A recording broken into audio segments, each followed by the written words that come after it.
Qual é o sentido da vida? Por que estamos neste mundo? Esses são questionamentos que possivelmente todo mundo se faz ou já fez um dia. É tudo obra do destino ou mero acaso?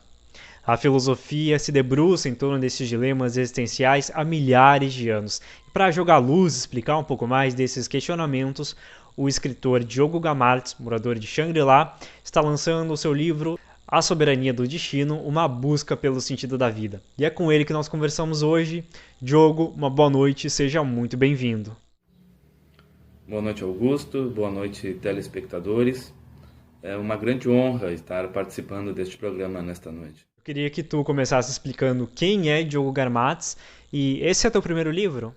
Bom, como já anunciado pelo Augusto, me chamo Diogo Matheus Garmatz, tenho 36 anos, sou pai de 3 filhos, sou morador de Xangri-Lá, servidor público na cidade de Capão da Canoa, na Defensoria Pública do Estado, e estou concluindo o meu curso de licenciatura plena em Filosofia pela Universidade Federal de Pelotas. Também sou pós-graduando em Teologia e História das Religiões, em Antropologia e em Psicologia Existencial, Humanista e Fenomenológica.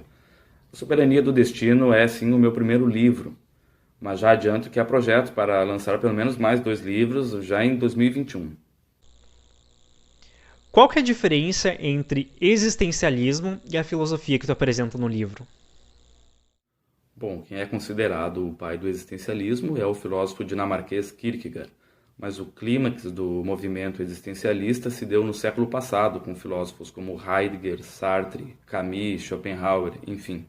Para ser bem pontual e apontar uma diferença, dentre muitas que existem, entre o existencialismo e a filosofia que eu apresento no livro A Soberania do Destino, eu posso citar o exemplo de Martin Heidegger, porque ele fala no seu livro Ser e Tempo, que a entrada do ser no tempo, ou seja, na existência, se dá de formas que o ser fique afastado da sua essência, que o ser acabe por viver uma vida inautêntica.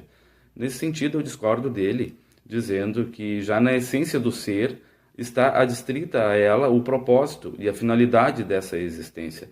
Nesse sentido, o ser vem a existir, o ser entra no tempo, não de uma forma randômica e aleatória, como se fosse jogado à existência, mas no momento certo, no tempo certo, na época certa, na família certa, tudo de uma maneira pré-determinada para que ele cumpra a sua finalidade, o propósito da sua existência.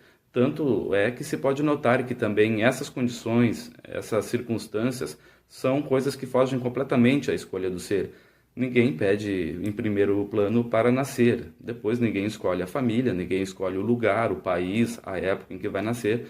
Todas essas coisas também não são consideradas como um mero acidente, uma mera casualidade, mas estão antes já adstritas à essência e à finalidade existencial desse ser. Sim, é possível identificar o destino e o propósito de uma existência, embora precise ficar claro que essa é uma tarefa individual, que cada ser deve empreender por si mesmo.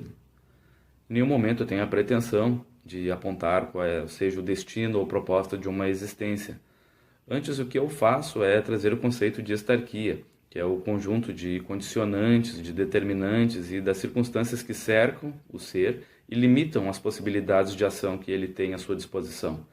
Nesse sentido, eu falo que é justamente na estarquia que o ser pode encontrar pistas sobre qual é o seu destino, qual é o propósito da sua existência. Porque chega um determinado momento em que a vida vai atropelando o ser com alguns acontecimentos que fogem completamente à sua escolha e que vai afunilando a vida em uma determinada direção, que vai filtrando cada vez mais essas possibilidades e, como dizia Ortega y Gasset, lá pelos 30, 35 anos já é possível medir em metros a corrente que prende o ser às suas circunstâncias. No livro tu fala sobre os venenos metafísicos da vida moderna. Essa parte me chamou bastante atenção. O que são esses venenos? Bom, o que eu chamo em meu livro de veneno metafísico do mundo moderno são ideias que só souberam fazer mal à humanidade, ideias que lançaram o mundo moderno em uma profunda crise de depressão e desespero. Para citar alguns exemplos, eu posso começar citando o cientificismo, que nega a realidade de qualquer metafísica ou espiritualidade, que diz que não existe nada para além daquilo que pode ser experimentado ou observado. Cito também o niilismo, que diz que a vida não tem sentido algum que não há significado nenhum em nossa existência e que a nós cabe apenas viver a vida esperando a morte, como qualquer outro ser biológico que habita o universo. Cito ainda o ateísmo, que não só nega a existência de Deus, mas nega também um fato antropológico de que o homem, além de ser um animal político, como dizia Aristóteles, é também um animal religioso.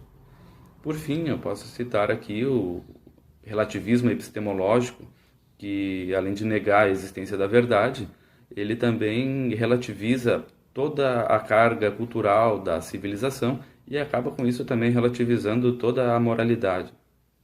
Como é que foi esse processo de escrita, construção, elaboração, estruturação desse livro? Bom, eu passei grande parte da minha adolescência e juventude estudando teologia e muito em função dessa formação teológica, quando eu conheci essas escolas filosóficas como o niilismo e o existencialismo, aconteceu então esse choque de ideias.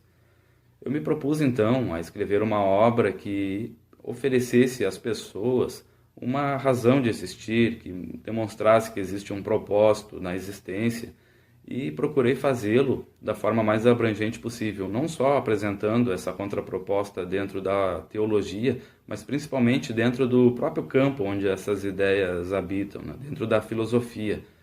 E fazer isso da maneira mais abrangente possível, dialogando com as diversas áreas do conhecimento humano, seja a antropologia, a psicologia e a história da humanidade também. Então, Diogo, para quem se interessou aí pelo livro, ele é voltado mais para estudos, para estudiosos e acadêmicos, ou ele pode ser lido e entendido por qualquer leitor, por mais leigo no assunto que possa ser?